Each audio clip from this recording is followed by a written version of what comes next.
So friends, Donald Trump apparently thinks he can pick up his little pen, sign a piece of paper, and thereby revoke portions of the Constitution. He can't. Let's talk about that, because justice matters.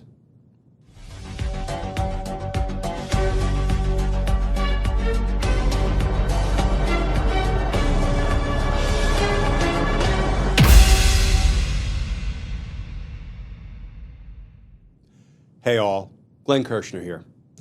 So friends, the Constitution provides that if you're born in the United States, you're a citizen. What say we read that portion of the 14th Amendment together? All persons born or naturalized in the United States and subject to the jurisdiction thereof are citizens of the United States and the state wherein they reside. But Donald Trump begs to differ with the express text of the Constitution, and he signed an executive order trying to do away with birthright citizenship, naturally raising some questions like this one in a recent Forbes headline. Can Trump end birthright citizenship? Executive order already faces legal challenges. Here's why. Now, friends, before I continue with that Forbes article, which goes on to answer the question, I want to jump back to 2018, during Donald Trump's first term, because back in 2018, he gave an interview to Axios, and he floated this asinine idea of just ending birthright citizenship with the signing of an executive order, just a wave of the pen overriding the express language of the Constitution. And back in 2018, here was the reporting about Donald Trump's harebrained scheme. Headline, fact check, 14th Amendment on citizenship cannot be overridden by executive order. And that 2018 article read as follows.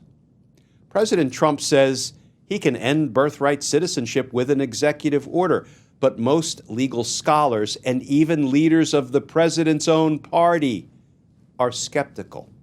In an interview with Axios, published Tuesday, the president said he wants to end the automatic right to citizenship for babies born in the U.S. to non-citizens. Quote, Trump may have a lawyer who is telling him the 14th Amendment means something else, but that lawyer is like a unicorn, said Rebecca Hamlin, a professor of legal studies at the University of Massachusetts, Amherst. Most legal scholars say the Supreme Court settled this debate more than a century ago, holding that subject to the jurisdiction thereof refers to anyone present in the United States, with a few minor exceptions. For example, children who are born to foreign diplomats who are in the U.S. at the time. And a former law professor at the United States Military Academy at West Point said the following, quote, I think it's kind of a lunatic fringe argument, said Margaret Stock. Quote, I've been debating folks like this for more than a decade, and they claim that the 14th Amendment's been misrepresented, she said. And now they've got a president in office who apparently was fixated on this as well. Okay, friends, let's move forward from that 2018 article back to the current Forbes article. Can Trump end birthright citizenship? Executive order already faces legal challenges. Here's why. And friends, we're going to start with a point of light. We love our points of light amidst the Trump-induced darkness.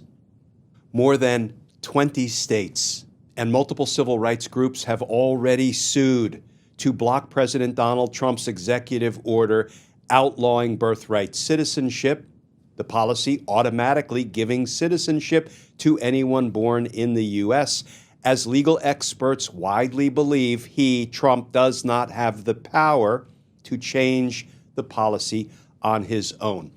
That's right, friends, more than 20 states. I actually think it's 22 states at this point, and multiple civil rights groups have already sued the Trump administration to stop this lawlessness. That's a point of light. And I'll tell you, my money is riding on the states and the civil rights groups and their lawyers. Have you seen some of the lawyers that Donald Trump turns to in times like this? It's all my editorial edition. The article continues. Trump's executive order, which he signed Monday, states people born in the U.S. are not citizens, and here are the terms under Trump's little executive order.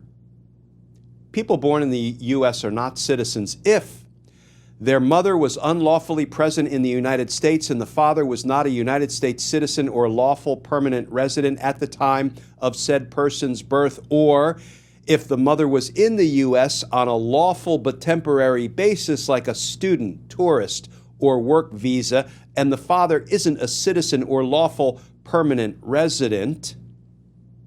The Constitution's 14th Amendment states all persons born or naturalized in the United States and subject to the jurisdiction thereof are citizens of the United States and of the state wherein they reside, which has been traditionally interpreted to mean that everyone born in the U.S. automatically becomes a citizen, with only extremely narrow exceptions for people who aren't subject to U.S. law, like the children of foreign diplomats. Trump could not undo the 14th Amendment's provision unilaterally through an executive order. Why? Well, in order to amend the Constitution, both chambers of Congress would have to pass the amendment with a 2/3 majority, and it would also have to be approved by at least 3/4 of the states.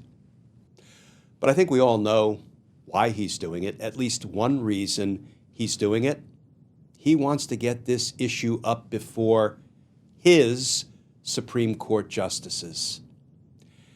And friends, here's the thing. We've got to be straight up about this. There are some justices up there who, don't really care for the express language, the express text of the Constitution. They've made that clear repeatedly recently in Trump-related litigation.